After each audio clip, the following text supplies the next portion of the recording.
About this game and the momentum of the game and never got away. I mean, hats off to those guys, man. They're still a great team, and we know they'll bounce back from it, like I told those guys. But, I mean, it's a new season. You know, this is not about what's been happening in the past. I mean, we know about it, but it was about us executing, you know, and who's going to execute better today, and we were fortunate enough to do that.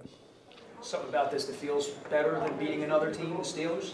Nah, man, this is just game one. You know, it's a long season. This is the NFL. You know, one game doesn't knock anybody out of the playoffs. We've seen that year in and year out. You know, those guys improve at the latter part of the season always, you know. So we know for a fact Pittsburgh will bounce back, you know. So, I mean, it just was game one. We're happy to get game one. And now, you know, we're going to enjoy it for a couple hours and then the next one after that. Could you have a better birthday present than 2 interceptions, have 7 turnovers defensively, and beat the Pittsburgh Steelers? That was it right there. Just win. You know, just winning was enough for me. That was the best present I can have. You know, it's just a blessing to be playing the child game, you know, at this point in my career, my life, you know, and just moving forward, you know, to have a win and to get some interceptions, you know, along the way as this defense got better today. You know, it speaks volumes from the guys I'm around. Ed, did you feel as dominant as it looked?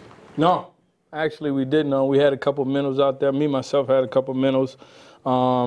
We know we still have room for improvement. They got a couple plays, you know, so we got some stuff we can correct. You know, there's always stuff you can correct. We're just happy to get the W. And what did it mean to see your offense get the ball first, 3 plays, touchdown, defensively staying over the sidelines? The greens must have been pretty wide.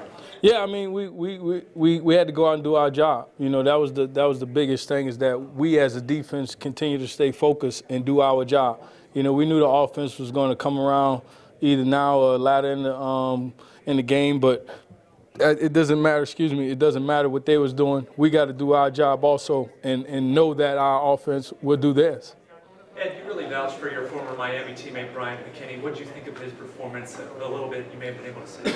I mean, I knew it was going to be everything I saw in college. You know, I knew Brian. Been knowing Brian for a long time, and I'm not saying Minnesota made a mistake with that, but you know, as soon as he came on the block, and I knew we needed a tackle or offensive lineman, you know, and Isaac asked me. I mean, I told him, you know, go get him, you know, without hesitation. You know, he's saying he's out of weight. He was out of shape, and his weight was a problem. I'm like, nah, man, I'll run with him if I have to, just like I did. And Brian is a hard worker. He's a professional.